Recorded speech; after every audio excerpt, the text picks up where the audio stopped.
तो आज हिमाचल प्रदेश की राजनीति का एक ऐसा चेहरा हमारे साथ मौजूद है जो वैसे तो किसी परिचय का मोहताज नहीं है, लेकिन हिमाचल की राजनीति की जो चर्चा है वो बिना उनके और उनके परिवार के अधूरी है। आज मेरे साथ बेहद खास मेहमान हैं, प्रतिभा सिंह जी हैं जो कि 3 बार की सांसद हैं। इसके अलावा पूर्व में कांग्रेस की प्रदेश अध्यक्ष भी वो रह चुकी हैं और राजनीति को बड़े करीब से उन्होंने देखा है और राजनीतिक विषयों पर अपनी बेबाक राय के लिए वो जानी जाती हैं। प्रतिभा जी, सबसे पहले तो बहुत स्वागत है आपका। थैंक यू जी, थैंक यू। प्रतिभा जी, सबसे पहले आपसे मैं यही जानना चाह रहा हूँ कि इस वक्त अब चूंकि चुनावों में बहुत अधिक वक्त नहीं रह गया है, जिस तरह से चुनावों के अंदर जो मुद्दे चल रहे हैं या जिस मुद्दों की गूंज को आप इस समय सुन पा रही हैं, कैसे देखते हैं 2027 को आप, कांग्रेस की स्ट्रेटेजी को, चूंकि आप एक बड़े पद पर इसके पहले रह भी चुके हैं और बहुत करीब से आप इन चीज़ों को देख रहे हैं, क्या स्ट्रेटेजी है कांग्रेस की 27 के चुनावों को लेकर? देखिए, ये तो हमें भी पता है कि 27 को हमने इलेक्शन फेस करना है। जहाँ तक आप स्ट्रैटेजी की बात कर रहे हैं, ऐसी बात नहीं है। पहले भी कांग्रेस की सरकारें रही हैं, बीच में दौर बीजेपी की सरकार का भी आया, और इसी तरीके से अब ये धारणा बन चुकी है कि एक बार कांग्रेस तो दूसरी बार बीजेपी। जी। This is not true, this is not true. ये तो कोइंसिडेंटली कई कई दफ़ा हालात ऐसे बन जाते हैं, परिस्थिति ऐसी बन जाती है। बट मेरे को ये लगता है कि अगर आपकी परफॉर्मेंस अच्छी है, लोग सेटिस्फाइड है, then you can repeat it again also, है ना। और आपको उसमें बेहतर परफॉर्मेंस मिल सकती है। तो जहाँ तक ये 27 की बात है, अब हम भी चाहेंगे कि जो इस 27 का इलेक्शन है उसमें कांग्रेस का परफॉर्मेंस अच्छा हो।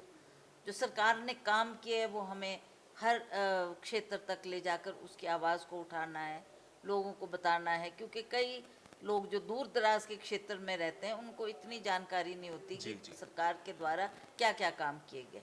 और जो एक मैनिफेस्टो में हमने कुछ बातें की थी, कुछ वायदे किए थे लोगों से, उन वादों को हमने पूरा करना है। और इसमें कुछ विलम्ब इसलिए हो गया था क्योंकि बीच में एक ऐसा दौर आया जब यहाँ पर बहुत भारी बारिश गिरी, और उस जी, बारिश आपदा थी। होने की वजह से एक आपदा की आपदा की स्थिति पैदा स्थिति हुई। जी। उस आपदा की स्थिति में आप त्राही त्राही मच गई चारों ओर, और बहुत से ऐसे पहाड़ थे जो पहाड़ ने गिरकर सड़कों को ब्लॉक किया, आना जाना मुश्किल हो गया। लोग अपनी जो पैदावार थे, चाहे दूध थी, चाहे सब्जी थी, चाहे फसल थी, उसको मार्केट तक पहुंचाने में नाकाम रहे।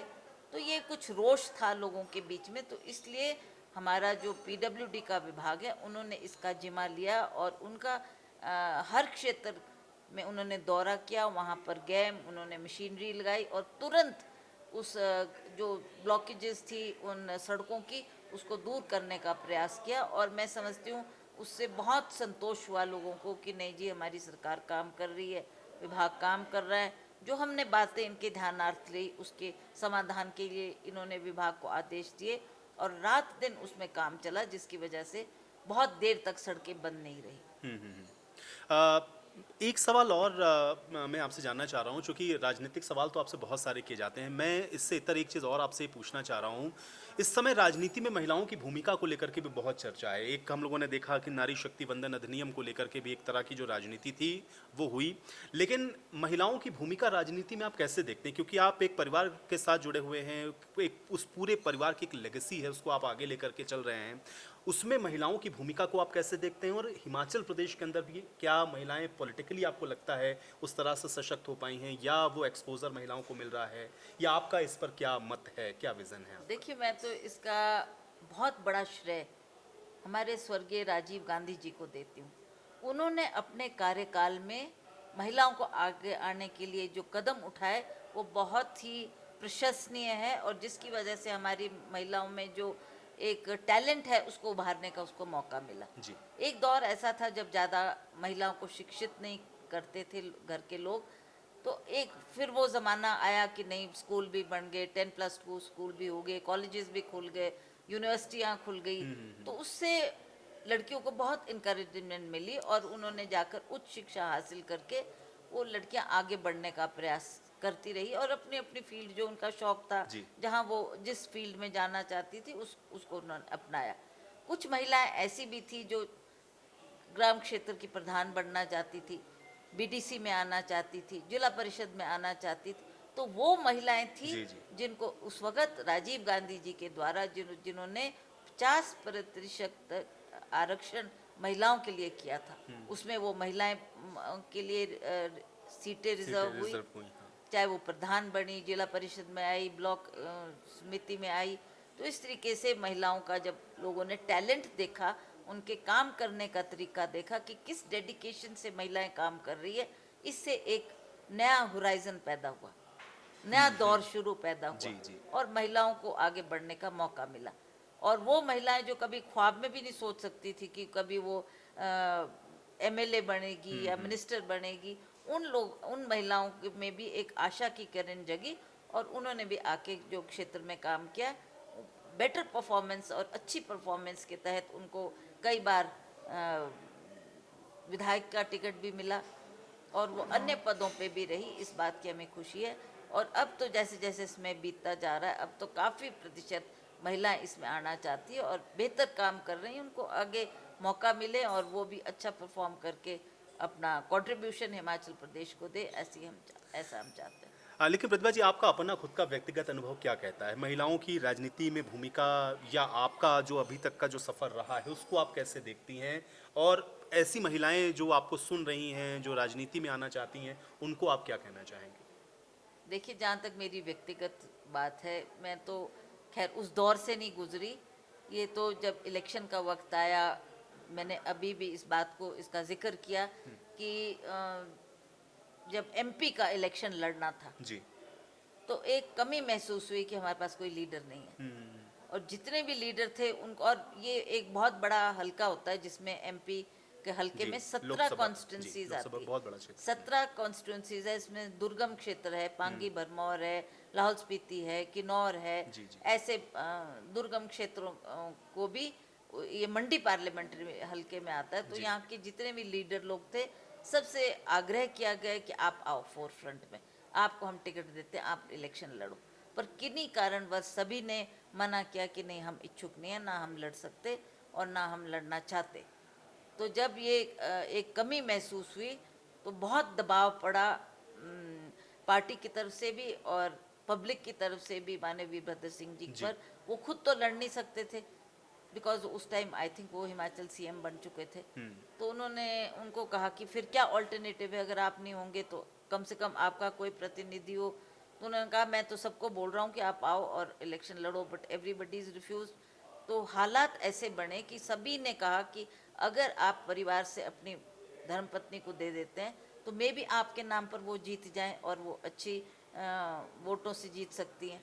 तो ऐसी धारणा बनी। तो उस परिस्थिति में उनको मुझे टिकट देना पड़ा और उनका नाम जुड़ा हुआ था। उनके काम को देखते हुए लोगों ने इसको सराहा भी। और जब मैं इलेक्शन की फील्ड में उतरी तो भारी बहुमत से मुझे पहले इलेक्शन में जीत मिली थी। जी, जी। तो कैसा आपका अनुभव रहा? मतलब लोकसभा में जाना, अपने क्षेत्र के मुद्दों को उठाना और एक एक तरीके का कनेक्शन जो होता है जनता के साथ भी लगातार बरकरार रखना और उनकी चूँकि अपेक्षाएँ होती हैं आपके साथ, क्या आपको लगा कि उन सारी चीज़ों में बैलेंस बनाना और फिर परिवार को लेकर के भी एक महिला को चलना होता है, तो वो एक अलग ज़िम्मेदारी महिला की। तो ये सारी चीज़ें क्या एक महिला होने के नाते इन सारी चीज़ों को बैलेंस करना एक चुनौती है या महिलाएँ इसको कैसे करें, जो जाना चाहती हैं राजनीति में? देखिए, मैं समझती हूँ जहाँ तक ये मंडी पार्लियामेंट्री हलके का से जहाँ से मैंने चुनाव लड़ा, मैंने ये देखा कि हिमाचल प्रदेश की परिस्थिति बहुत अनुकूल नहीं थी उस वक़्त। बहुत ऐसे हालात थे, कई कठिन क्षेत्र भी थे जहाँ जाना पड़ता था, दौरा करना पड़ता था। और मेरा ये प्रयास रहता था कि मैं हर क्षेत्र में जाऊँ, जी, जी। क्योंकि एमपी फंड आपको जो मिलता है वो बराबर बराबर बढ़ना चाहिए। मेरे कान में जो आवाज़ पड़ी, लोगों ने ये कहा कि जो आपसे पूर्व में सांसद रहे, उन्होंने इसका बंटवारा ठीक नहीं किया, जी। अपने चहेतों में ये पैसा दिया और कई क्षेत्रों में तो गए नहीं, कई क्षेत्रों में एमपी फंड नहीं मिला। तो मैंने ये मन में ठान ली कि मैंने हर क्षेत्र में जाना है, हर क्षेत्र में जाना है और किसी के कहे पे नहीं मैं फंड दूंगी। वहाँ जाऊंगी, वहाँ पर पब्लिक मीटिंग में जो लोगों की डिमांड होगी, उस डिमांड को देखते हुए हम उस धनराशि को देंगे। तो उस दौरे को करने में भी बहुत समय लगता था, क्योंकि आप जानते हैं कहाँ चंबा, बिल्कुल, कहाँ पांगी बहुत भरमौर, दुर्गम। कहाँ लाहौल स्पीति, जी, जी। कहाँ किन्नौर, बड़े ही दुर्गम क्षेत्र इस मंडी पार्लियामेंट्री हल्के में है। तो ये एक बहुत बड़ी जिम्मेवारी थी। तो लोगों ने मुझे उस पर अपना प्यार दिया, अपना आशीर्वाद दिया और मैं एमपी चुनकर जब गई, और तो ये एक बड़ा चैलेंज था कि वहाँ जाकर मुझे हिमाचल प्रदेश के मुद्दों को उभारना है। उभारना। और कई मुद्दे थे, जैसे हमारे रेल कनेक्टिविटी, हम जी। लोग चाहते थे कि हमारे क्षेत्र में रेल कनेक्टिविटी होनी चाहिए। उसके अलावा ये एयरपोर्ट की बात करते थे कि उसका विस्तार होना जी, चाहिए, जी। ताकि जो बाहर के विदेशी पर्यटक हमारे हिमाचल में। हिमाचल आते हैं घूमने फिरने के लिए, उनके लिए सुविधा हो। हम्म। और उसी तरह से हमारी जो दुर्गम क्षेत्र की एक टनल की बात बार बार लोग करते थे, रोहतांग टनल को की आवाज़ उठती थी कि ये इंदिरा गांधी जी के वक्त से ये चला था। हम्म। तो उसके लिए भी लोगों ने कहा कि जी आप जाओ पार्लियामेंट में और ये कहो कि एक सुरंग हमारे को चाहिए। ज़्यादा नहीं है, 8 किलोमीटर की वो सुरंग होगी। और अगर केंद्र इसको स्वीकृत करता है तो हमारे दुर्गम क्षेत्र के लोग जो 6 महीने बर्फबारी की वजह से कट जाते थे दुनिया से, उस वक्त तो ना मोबाइल सिस्टम होता था, तो लोगों का ये था कि जो हमारे बाहर लोग जाते हैं, हमारे को पता भी नहीं जी। कि वो मर गया कि जीवित है। हम्म। 6 महीने के बाद खबर मिलती थी। तो उनकी ये बहुत जेन्युइन डिमांड थी। उस डिमांड को भी हमने पार्लियामेंट में उठाया। मुझे मौका मिला, मैंने इसकी बात पार्लियामेंट में की, और मैं बार बार इस मुद्दे को